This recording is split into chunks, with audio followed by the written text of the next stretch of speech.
et slaveuse.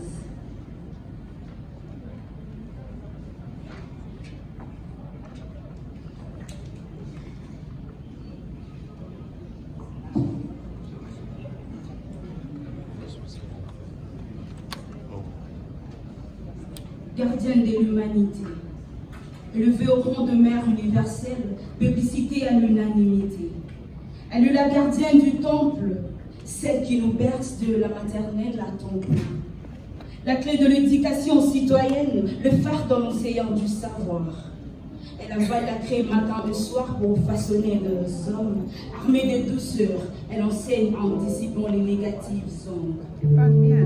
Résiliente par nature, quand elle ouvre la bouche, la délinquance et la royaucratie s'évanouissent. Sa classe est un jardin où les idées fleurissent et le talent s'épanouisse. Tracée de schémas, elle nous pousse à saisir les taureaux à deux mains. Avec patience et passion, elle sculpte le leader de demain. Résiliente par sa nature, elle se casse les dos pour l'éducation nationale. L'éducation est son super pouvoir et l'avenir des enfants, sa mission. Celle qui a l'éducation citoyenne comme vision, elle n'est pas juste une enseignante, elle est la lumière qui guide le chemin du savoir. Dans chaque mot qu'elle prononce, une étincelle d'avenir s'allume. Femme enseignante est une reine qui la passion anime.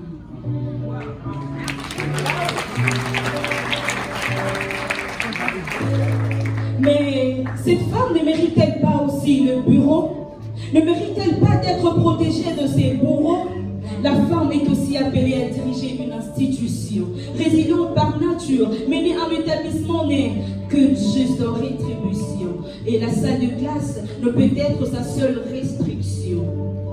Laissez la femme prendre le temps de diriger car elle en a la dévotion. Elle qui gouverne avec raison, bien au-delà de l'émotion. La femme est le socle de l'éducation nationale, plaçons-la au sommet pour une réussite sans égale. Je parle de la femme enseignante, comme une déesse, car elle incarne l'éducation avec sagesse.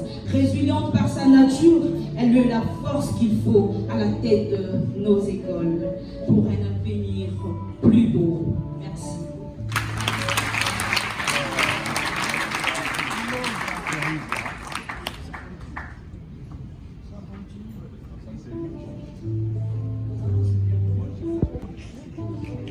Je suis la femme du coin. Cette femme qui, sans les avoir, marque de points.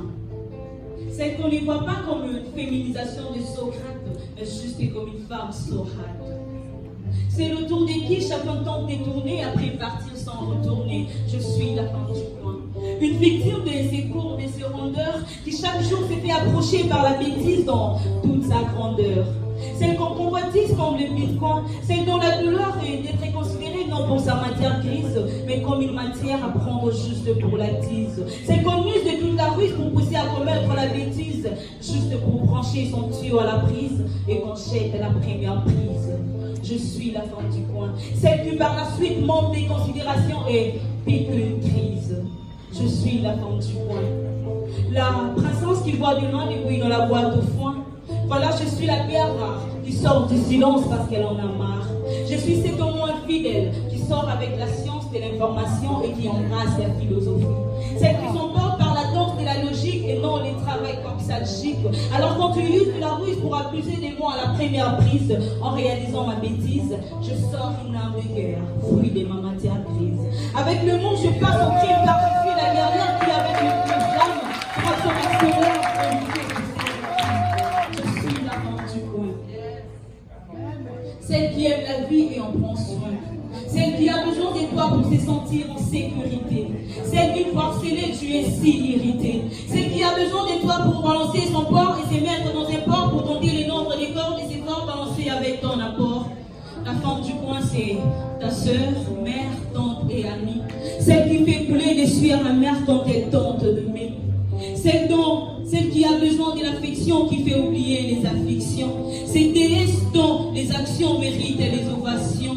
Car les actions sont la définition de la féminisation du sacré et la sacralisation de l'humanité. Je suis la femme du